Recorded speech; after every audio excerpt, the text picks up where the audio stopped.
नमस्कार, आप देख रहे हैं अपना बिहार। आपके साथ मैं हूं शिप्रा झा और बुलेटिन की शुरुआत इस वक्त की बड़ी खबर के साथ करेंगे। न्यूज 18 की खबर का बड़ा असर हुआ है। नासरीगंज घाट पर हादसा मामले में बड़ी कार्रवाई की गई है। हादसे के बाद शिक्षा विभाग जागा है। सचिव वैद्यनाथ यादव ने एक पत्र जारी किया है जिसमें बाढ़ ग्रस्त इलाकों के लिए ये आदेश जारी किए गए हैं कि छात्र और शिक्षकों को लेकर जिन घाटों पर छात्र और शिक्षक स्कूल जाते हैं वहां पर सरकारी नाव की व्यवस्था की जाए। नाव पर लाइफ जैकेट और गोताखोर की व्यवस्था हो। सभी डीएम लाइफ जैकेट की खरीदारी करेंगे। स्कूल खुलने और बंद होने के समय नाव का परिचालन होगा और किसी कारण से समय पर शिक्षक नहीं पहुंचते हैं स्कूल तो 1 घंटे तक विलंब पर अनुपस्थित नहीं माने जाएंगे।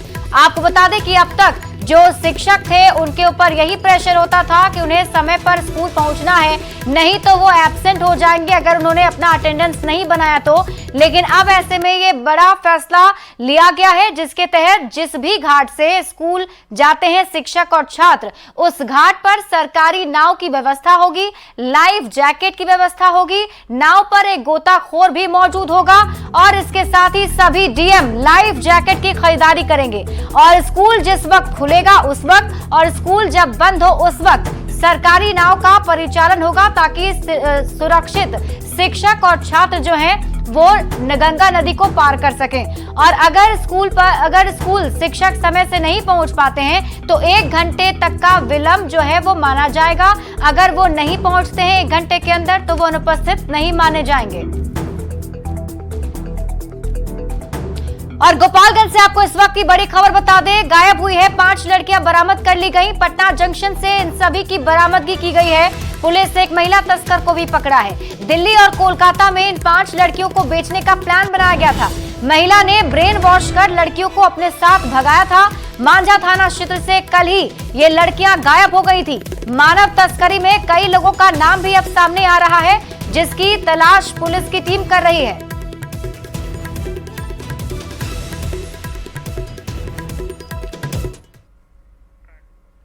सोनपुर से आपको बड़ी खबर बता दें, जहां पुलिस ने आईडीबीआई बैंक में 19,05,000 रुपए की लूटकांड का खुलासा कर दिया है।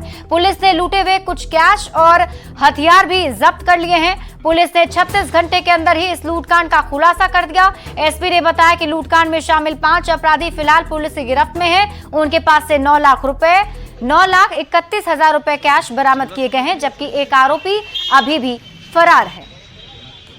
2 तस्वीरें आपकी टीवी स्क्रीन पर आपको दिखा रहे हैं। पहली तस्वीर जिसमें आप देख सकते हैं ये सभी अपराधी जो लूटकांड में शामिल थे उसे गिरफ्तार कर लिया गया है। दूसरी तस्वीर उस दिन की है जब ये लूटपाट करने के लिए बैंक के अंदर घुसे थे। ये सीसीटीवी फुटेज जो हम आपकी टीवी स्क्रीन पर आपको दिखा रहे हैं, इसमें आप देखिए ये सभी अपराधी हेलमेट पहनकर बैंक के अंदर घुसे थे और लूटपाट की थी। इसमें अनुसंधान करते हुए हम लोगों ने कल रात्रि करीब 12 साढ़े 12 बजे के लगभग इसका उद्भेदन कर लिया, जिसमें कि जो है 5 लोगों को गिरफ्तार किया गया है। इसमें से 2 मुख्य लोग हैं जो रमेश चौधरी और देवानंद राय का नाम बताया गया है। ये दोनों उस दिन घटना में शामिल थे, बैंक के अंदर भी ये लोग गए थे। इनका जो तीसरा साथी है वो अभी फरार है, उसको भी हम लोग बहुत जल्द गिरफ्तार कर लेंगे। बाकी 3 साथी जो हैं वो इनके साथ सहयोगी के रूप में हथियार देने और छुपाने के काम में, पैसे को छुपाने के काम में पाए गए हैं।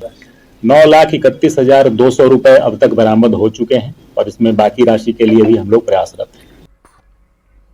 अरवल के करपी थाना क्षेत्र में पानी के तेज बहाव में ऑटो पलट गई। बंदोपुर गांव में हादसा हुआ है। एक ही परिवार के 5 लोग पानी में बह गए। हादसे के बाद किसी तरह पति पत्नी ने जान बचाई, लेकिन 3 बच्चे डूब गए। बच्चों के शव की तलाश एनडीआरएफ की टीम कर रही है। डीएम वर्षा सिंह पूरी टीम के साथ रेस्क्यू के काम में जुटी हुई हैं। बताया जा रहा है कि एक ही घर के सभी 5 सदस्य अपने गांव 13 से जहानाबाद जा रहे थे और तभी बंदोपुर गांव के पास ये हादसा हो गया। ऑटो पलट गई और ये सभी पानी की तेज बहाव में बह रहे थे। हालांकि पति पत्नी की जान बच गई है, लेकिन 3 बच्चे पानी की बहाव में बह गए हैं। रेस्क्यू ऑपरेशन चलाया जा रहा है, तलाश की जा रही है। तस्वीरें घटनास्थल की आपको हम दिखा रहे हैं, जहां पर देखिए एनडीआरएफ की टीम मौके पर मौजूद है और डीएम की भी मौजूदगी यहां पर है और ये तलाश की जा रही है उन सभी बच्चों की जो 3 बच्चे इस पानी में बह गए हैं। पटना में उत्पाद विभाग की टीम ने गुप्त सूचना के आधार पर कार्रवाई करते हुए नकली शराब फैक्ट्री का खुलासा कर दिया है। बहादुरपुर थाना क्षेत्र के रामपुर इलाके में कार्रवाई की गई। छापेमारी के दौरान पुलिस को भारी संख्या में कई ब्रांडेड शराब के रैपर्स, शराब की बोतलें, पैकिंग मशीन के अलावा बनाई गई नकली अंग्रेजी शराब बरामद हुई है। पुलिस ने एक आरोपी को भी मौके से गिरफ्तार किया है। फिलहाल उससे पूछताछ की जा रही है। यह कार्रवाई गुप्त सूचना के आधार पर उत्पाद विभाग द्वारा की गई है। 2 दिन पहले ही खबर मिली थी कि रामपुर एरिया में नकली शराब फैक्ट्री चल रहा है। हम लोग ने इसकी सत्यता की जांच करवाई और सत्य पाए जाने के बाद अपना टीम गठन करके छापेमारी का निर्देश दिया गया।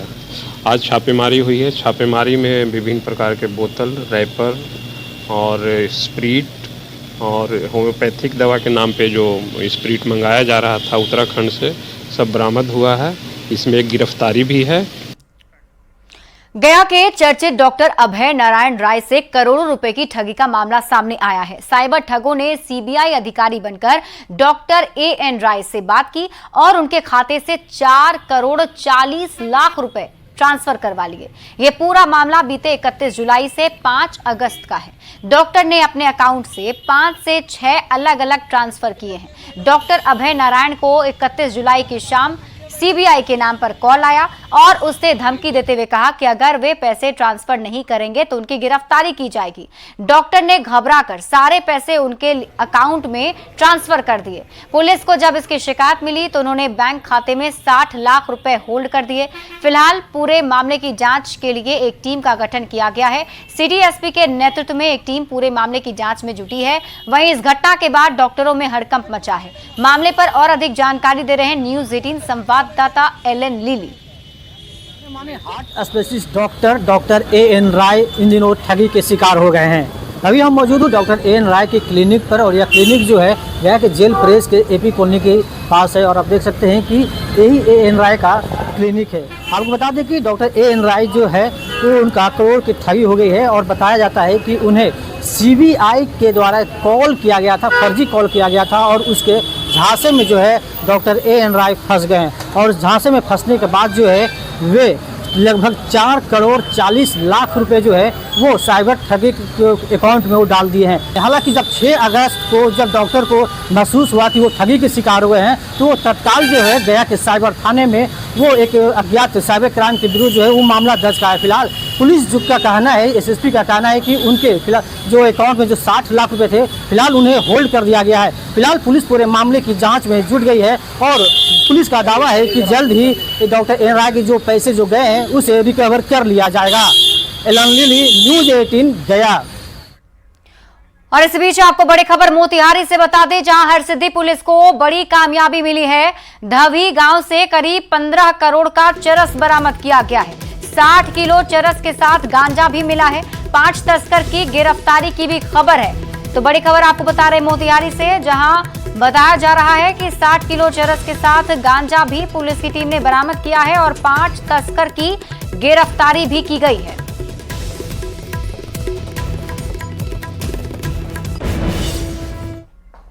सासाराम में स्वर्ण व्यवसायी की अपराधियों द्वारा हत्या और बवाल के बाद बीजेपी एमएलसी जीवन कुमार ने बड़ा अल्टीमेटम दे दिया है। अल्टीमेटम दे दिया है और कहा है कि जो आग भड़की अगर पूरे बिहार में फैल जाएगी तो बहुत मुश्किल होगा।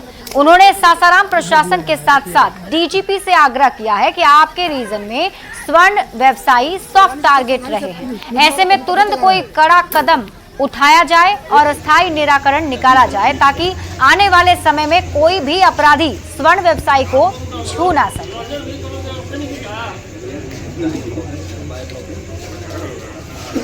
सासाराम के स्वर्ण व्यापारी के साथ जो घटना घटी है बहुत तकलीफदेह है और पूरे स्वर्णकार समाज पूरे बिहार में है, इसके लिए चिंतित हैं और हम सरकार से मांग करते हैं, खासकर हम सासाराम के प्रशासन जो भी है उससे मांग करते हैं कि इस घटना को आप हल्के में नहीं लें, तुरंत अपराधी का गिरफ्तारी करे प्रशासन। हम प्रशासन से मांग करते हैं और खासकर हमारा आग्रह है डीजीपी साहब से कि डीजीपी साहब आप अपने रीजन में जो आपका रीजन रहा स्वर्ण व्यापारियों को सॉफ्ट टारगेट बनाया गया, इसके लिए आप तुरंत कोई बड़ा कदम उठाइए।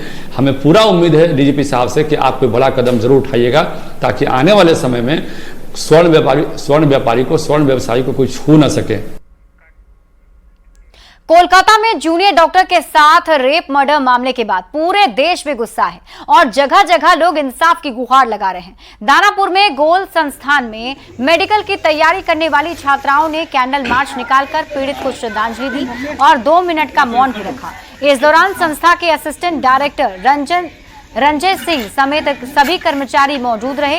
उन्होंने बताया कि छात्रों के लिए गोल संस्थान हमेशा से सामाजिक न्याय और सौहार्द का पक्षधर रहा है। वहीं मेडिकल छात्रों ने देश में एक ऐसा कानून बनाने की मांग की जिससे अपराधी कोई भी अपराध करने से पहले 10 बार सोचे। के माध्यम से हम लोग उस हीनस क्राइम को प्रोटेस्ट कर रहे हैं जो आरजीकर कोलकाता में हुआ था, जिसमें एक ऐसी डॉक्टर, सोचिए कि उसने क्या बिगाड़ी थी।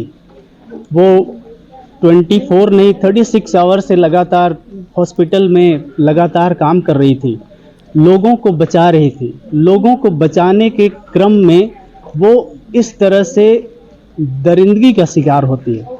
सोचिए कि क्या बीती होगी उस पर, किस तरह से परेशान हुई होगी और आज उसकी फैमिली मेंबर्स का क्या दशा हुआ होगा। तो इस तरह का परेशानी जो पीड़िता झेली होगी वो कोई दूसरी लड़की कभी न झेले, इसके लिए हम लोग इसके अगेंस्ट में प्रोटेस्ट कर रहे हैं और कैंडल मार्च किए हैं। यही कहना चाहेंगे कि ये एक दिन कैंडल मार्च कर लेने से, फूल चढ़ा देने से सोच नहीं बदलेगी। लोगों की सोच बदलना ज़रूरी है। उस पे ऐसा एक स्टेटमेंट सजा मिले उन लोगों को जिससे आगे जो ये करें, जिनके दिमाग में ये रत्ती भर भी सोच है, उनकी रूह कांपे ये सोचकर कि क्या इसका परिणाम मुझे भुगतना पड़ेगा।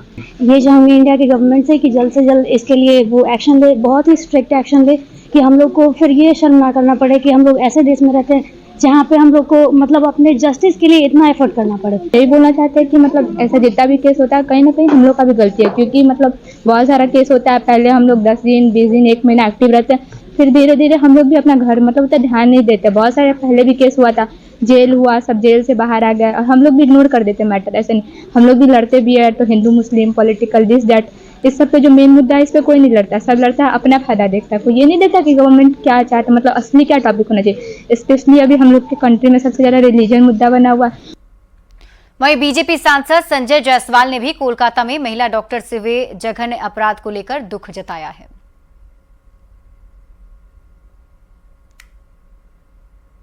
घटना है, पर उसको जो कवर अप करने का प्रयास किया गया वह उससे भी ज्यादा विभत्स है।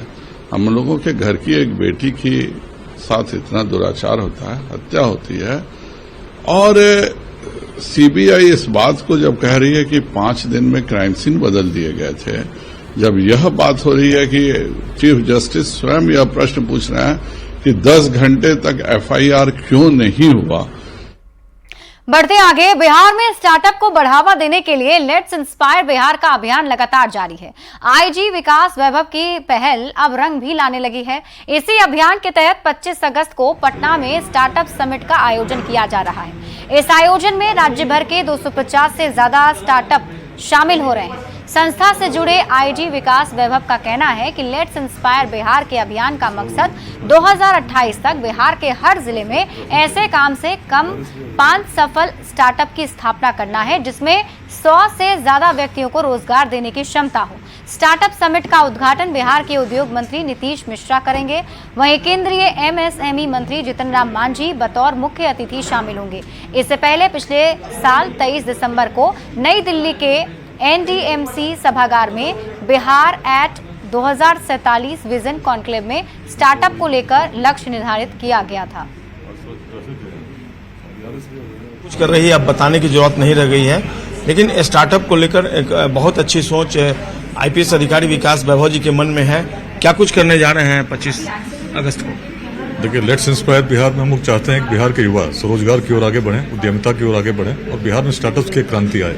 आज हम लोग बिहार में जब स्टार्टअप समिट की बात कर रहे हैं तो अभी तो आयोजन लेट्स इंस्पायर बिहार के माध्यम से विद्यापति सभागार में हो रहा है, लेकिन मेरी दृष्टि है कि बिहार में ऐसा आयोजन गांधी मैदान में हो जब लाखों की संख्या में हर जिले से स्टार्टअप्स सम्मिलित हो और उन स्टार्टअप्स को मार्गदर्शित कर सके, उनको आगे बढ़ा सके। बिहार में एक नई क्रांति का प्रारंभ हो, क्योंकि आज यदि सरकारी नौकरी पर हम सोचेंगे किसी भी राजनीतिक दल की सरकार बन जाए तो संभावना यही है कि 1% या कुछ अधिक हम लोग सरकारी नौकरी दे सकते हैं। बिहार में यदि पलायन को रोकना है, बिहार का यदि आर्थिक विकास करना है तो स्टार्टअप्स की क्रांति लानी होगी। इस कार्यक्रम जो हम लोग 25 अगस्त को होने जा रहा है, बिहार के हर जिले में हम लोगों ने एक लक्ष्य लिया है इस अभियान से कि ऐसे लोगों को जोड़कर आज इस अभियान में लगभग 1 लाख से अधिक लोग जुड़े हैं। 10,000 से अधिक सफल उद्यमी जुड़े हैं जो बिहार में भी हैं, बिहार के बाहर हैं, विदेशों में भी हैं।